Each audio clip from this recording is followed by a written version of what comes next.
Oui, c'est une enquête réalisée par donc l'ONG, vous l'avez cité, Tournons la page, l'ONG TLP. Elle se définit dans le cadre de ce rapport comme un mouvement international réunissant plus de 250 organisations des sociétés civiles africaines et européennes avec pour principal objectif la promotion de l'alternance démocratique et la bonne gouvernance. C'est une ONG présente dans 15 pays et donc dans le cadre de cette enquête, elle est associée au Centre international de recherche, le série de Sciences Po. Donc, on peut penser que c'est une enquête sérieuse. En tout cas, cette association donne du crédit à cette enquête. Une étude qui a duré un an, qui a débuté en juin 2023 et qui s'est achevée en avril 2024. Au total, ce sont 470 personnes qui ont été interrogées face à face sur un même questionnaire. Il y a aussi eu des débats organisés dans le cadre de Focus Pays dans 6 pays, le Niger, le Cameroun, le Bénin, la Côte d'Ivoire, le Tchad et le Gabon. Donc, vous voyez, pas forcément des pays qui sont hostiles à la France, excepté le Niger, mais des pays qui font effectivement partie, on peut le dire, du précaré français. Alors, près de 47% des personnes interrogées présentent un niveau d'études supérieures équivalent à la licence. S'agissant des catégories socioprofessionnelles, les personnes interrogées sont issues du secteur privé. Il y a aussi des étudiants, des stagiaires et une majorité d'hommes, il faut le dire, plus de 73% et plus de 26% de femmes. Le rapport souligne que la Russie n'est pas à l'origine des errements de la politique africaine de la France. Il souligne la stratégie française de blâmer, je cite, systématiquement la désinformation russe comme une échappatoire. En réalité, l'enquête démontre que le rejet de la France ne s'appuie pas sur des campagnes dites de désinformation ou de manipulation d'une puissance étrangère, mais surtout, je le cite, sur des expériences concrètes de domination et de condescendance. L'un des enseignements que tire le rapport, c'est le refus de la France de reconnaître les nouvelles aspirations africaines en détournant le débat vers des acteurs extérieurs. Alors, un autre fait intéressant, ce rapport note aussi un désintéressement vis-à-vis de Wagner et son absence aussi des débats, alors que vous savez que Wagner fait souvent la une des médias occidentaux lorsqu'il s'agit d'évoquer la situation sécuritaire sur le continent.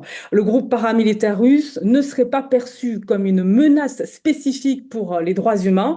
Par ailleurs, la Russie de Vladimir Poutine est présentée comme l'antithèse de la France d'Emmanuel Macron, au motif principal, on l'imagine aussi, qu'elle n'a pas ce passé colonial de la France. Regardez un extrait du rapport. Cette polarisation extrême entre la France et la Russie, portée aussi bien par Paris que par Moscou, trouve sa traduction dans l'enquête quantitative sur la confiance accordée aux dirigeants non africains. Vladimir Poutine y est, de très loin, le chef d'État qui inspire le plus confiance aux répondants, alors qu'Emmanuel Macron est, là encore de très loin, celui en qui les personnes interrogées ont le moins confiance. La Russie aujourd'hui est un pôle salutaire parce qu'elle vient là pour contrecarrer l'influence de la France qui nous a totalement exploités.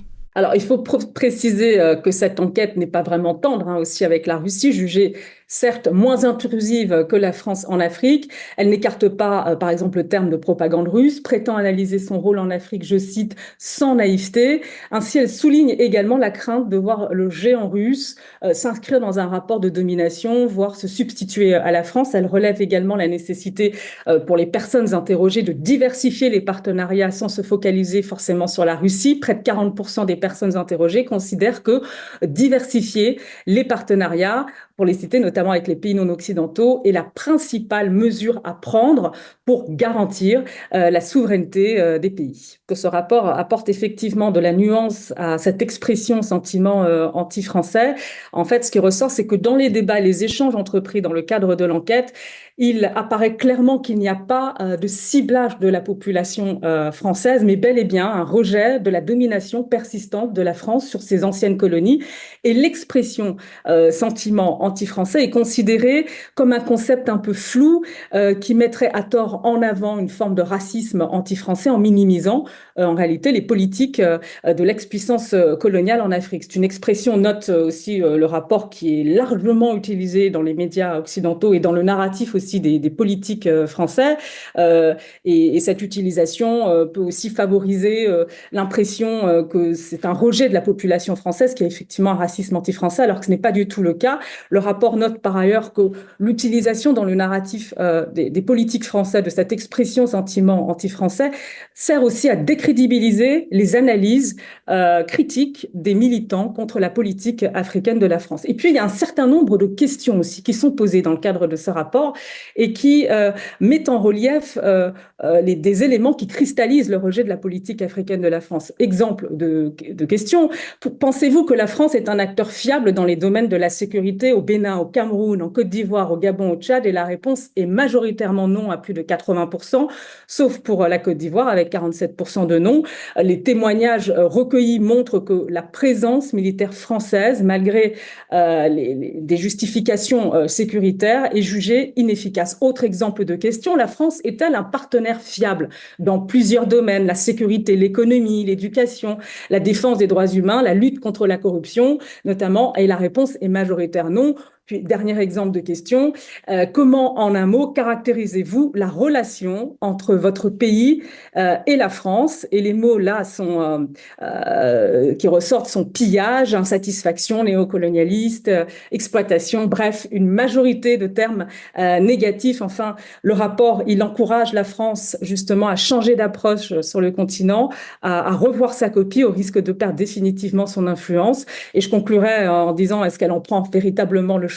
Les dernières évolutions montrent que cela ne semble pas être le cas, hein, puisque vous savez, la France redéfinit donc sa politique, sa présence militaire en Afrique. Elle n'a pas l'intention d'y renoncer. Et puis, on sait qu'aussi avec le Maghreb, la France entretient une diplomatie un peu trouble, hein, avec cette reconnaissance de la souveraineté marocaine sur le Sahara occidental, au détriment d'un équilibre, effectivement, par exemple, de tenter de maintenir cet équilibre avec l'Algérie.